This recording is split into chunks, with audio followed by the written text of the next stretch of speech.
Hello and welcome to the Experiencing Love podcast. I'm your host, Philip Jocks, and I'm so glad that you're here. On this beautiful, lovely Sunday afternoon, I find myself taking stock of my life, really looking at where I am now and where I want to go. I find that it's important to have these types of meetings with yourself or with a loved one or with family, friends, to really know what you need to do next. I've always loved the quote, "You can't manage what you don't measure." So I spend my Sundays, and it's only just an hour and a half, measuring where I'm at or taking my measurements from the week and seeing how I've been doing. Where am I lacking? Where am I going really strong? And so I've been doing my measurements because I also acknowledge that there have been areas in my life that I haven't been happy about. There have been areas in my life where I could use some improvement. And I've been saying that for so long that I started to wonder, why haven't I been improving? Where is this improvement missing? And one of the things I realized I wasn't doing is I wasn't tracking anything. I didn't know what improvement was. I didn't know what progress was. I didn't know what was the next level. I've talked about it before. We are all ready for the next level. We just have to take the steps to get there, especially when it comes to areas like my mission, what I do for work, my finances, my physical health, my relationships. Because every single time you reach a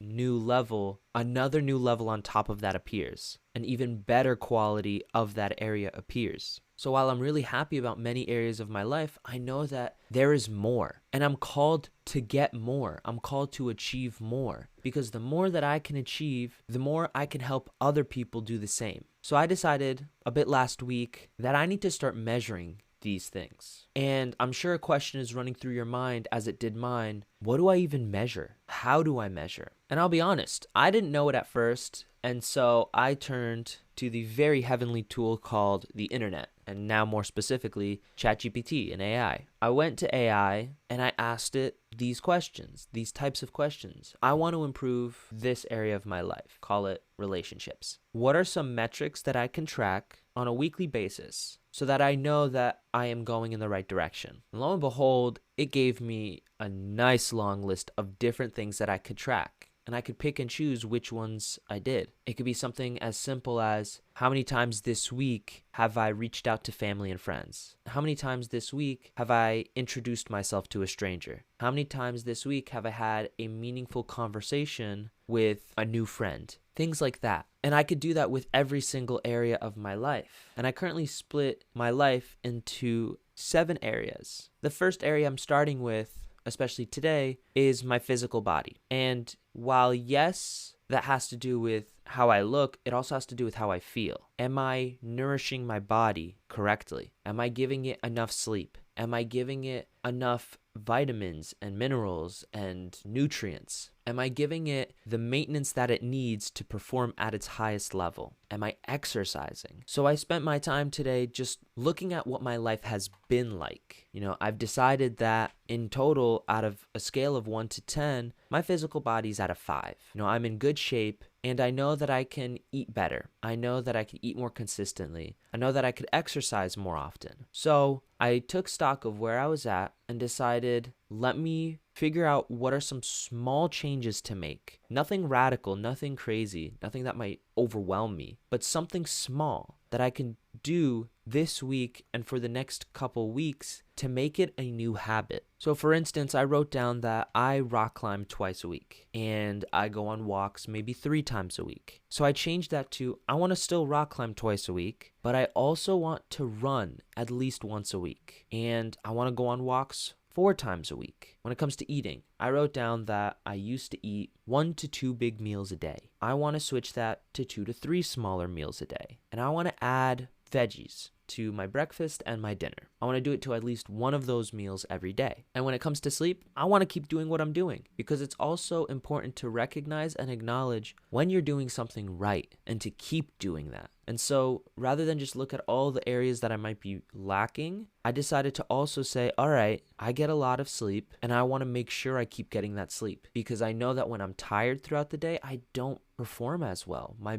mind feels sluggish. I feel like I'm holding myself back. And so I make sure to have a solid routine where I go to bed around the same time, I wake up around the same time. That's all part of my physical body. Because if I keep my body, this temple, this machine that I call my body, in good shape, then I know that my mind follows suit. I know that my mind is much better equipped to handle whatever life throws at me, because that brings me to the second area, which I plan to work on next week, which is emotions and meaning. How is my mind taking in the billions of pieces of information coming in every single day, and how is it putting it through my filter? What is my filter? Am I looking at it from the lens of abundance or the lens of scarcity? Am I looking for what's going right, or am I looking for what's going wrong? That's part of my emotion and meaning. If I get overwhelmed, am I taking the time to put myself into a peak state, into a better state, or am I staying there? Am I spending every morning priming myself for the day, putting myself in that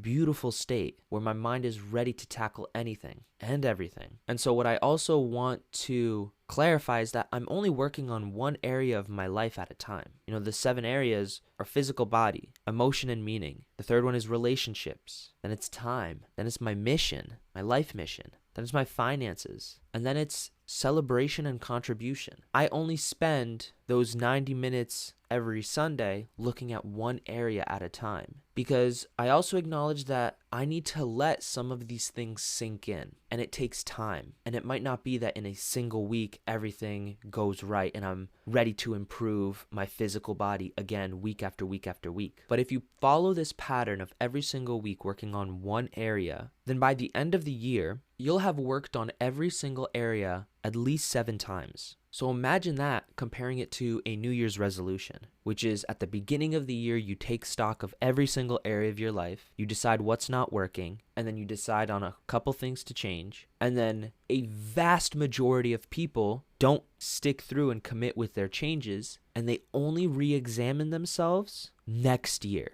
with their following New Year's resolutions. This is a way to really manage all areas of your life more often on a regular basis. I can look at my physical body area of my life, be it my sleep, how I eat, how I exercise, 7 times a year. And then that also gives me 7 weeks to really fine tune what my goals are. Because I made some goals today, and I know that over the next 7 weeks, I'm going to become very clear on what my goals need to be. And I'll be able to pick the new 7 goals that align with my values, with my goals, with my interests. And I do that for every single area. If you make just a 2%, 5% change in every single area of your life, all of that begins to compound. Every little shift helps and can make a massive difference in the person that you are and the person that you're becoming. So normally I spend my Sundays resting. I don't really schedule meetings, and I don't schedule calls, and I don't really schedule any work tasks. And I make sure to give my body that rest, give it that